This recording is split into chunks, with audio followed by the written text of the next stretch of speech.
नीरज शौर और अनोखी की कहानी के आज के एपिसोड में हम देखेंगे कि बबली एसीपी आहिर को बताएगी कि शौर्य और अनोखी के बीच में ब्रेकअप हो गया है।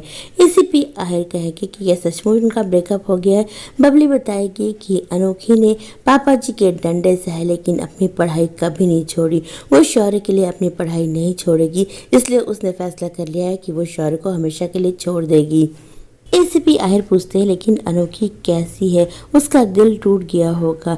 बबली कहती है उसके दिल पे चोट लगी है, दिल तो टूटा है लेकिन वो अनोखी है और वो खुद को संभाल लेगी।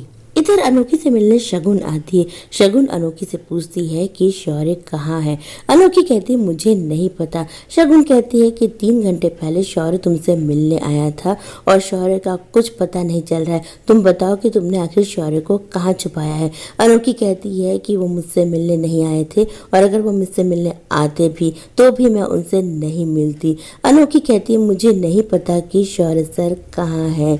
शगुन कहती है तुम्हारे और मेरे बीच एक ही चीज कॉमन है और वो है शौर्य। मुझे तुमसे जानना है कि शौर्य कहाँ है। अनोखी कहती है कि अगर आप उनसे प्यार करती है, अगर वो आपके हैं तो आपको पता होना चाहिए कि वो कहाँ है। मुझे नहीं पता और मुझे इस बारे में कोई जानकारी नहीं है। ना तो उन्होंने मुझे कोई फ़ोन किया और ना ही वो मुझसे मिलने आए थे। शगुन कहती ठीक है, मैं अपने शौर्य को कहीं से भी ढूंढ लूंगी। शगुन वहाँ से चली जाती है। इधर विनीत को होटल में कुछ चमकती सी चीज नजर आती है।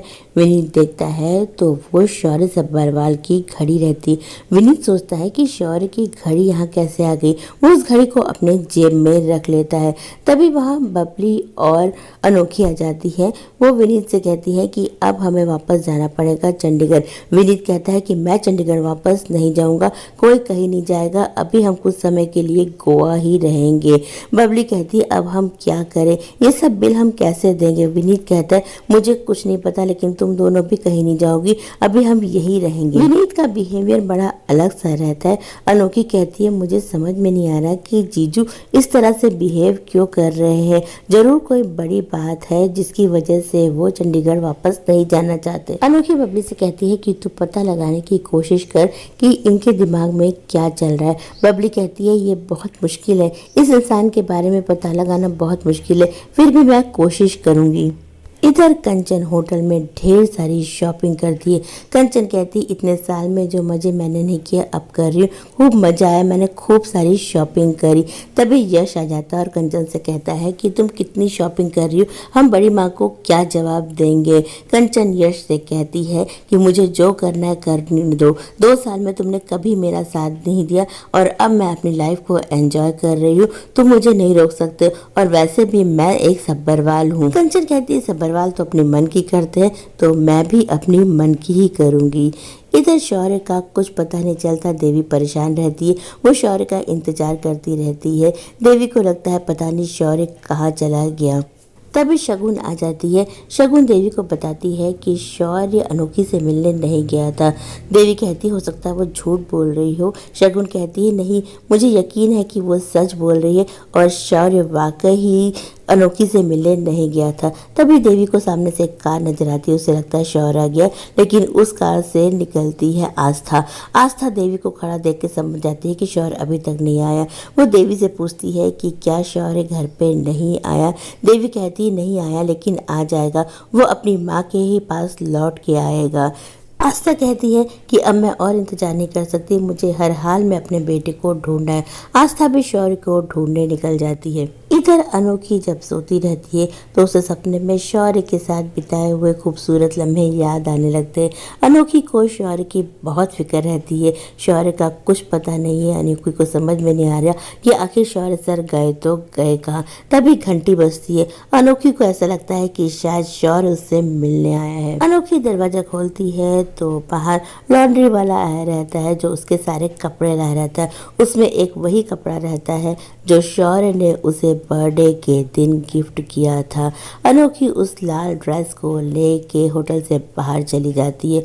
अनोखी ड्रेस लेके जाती है और उसको मिट्टी में पटक पटक के उसको फाड़ने की कोशिश करती है। अनोखी पूरी ड्रेस को फाड़ डालती है। वो शौर्य से जुड़ी हुई हर याद को ख़त्म करना चाहती है।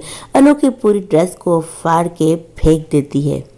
अनोखी की इस हरकत को कंचन देखती रहती है। कंचन को लगता है कि अनोखी और शौर्य के बीच कोई बहुत बड़ी बात हो गई, जिसकी वजह से अनोखी बहुत दुखी है। कंचन सोचती है मैं करूँ तो क्या करूँ, शौर्य भैया का कुछ पता नहीं, उनका फ़ोन नहीं लग रहा है, अनोखी से भी क्या बात करूँ।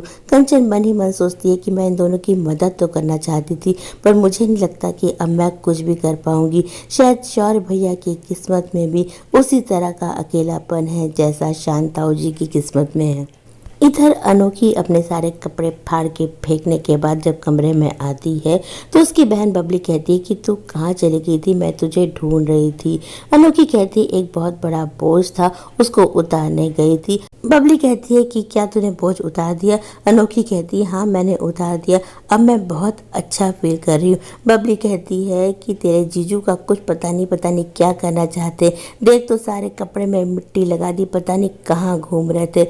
बबली विनीत के कपड़े झाड़ती रहती है, तभी कपड़े में से कुछ निकलता है। अनोखी कहती है कि ये कुछ चीज़ गिरी है। बबली कहती है कुछ चवन्नी अठन्नी गिरी होगी। अनोखी झुक के देखती है तो देखती है कि शौर्य की घड़ी विनीत के जेब से गिरी रहती है। अनोखी को शौर्य की घड़ी मिल जाती है। दरअसल शौर्य को किसी ने किडनैप कर लिया है। शौर्य को किसी ने रस्सी से बांध के एक कमरे में बंद रखा है। शौर्य निकलने की कोशिश कर रहा है लेकिन वो लाचार है।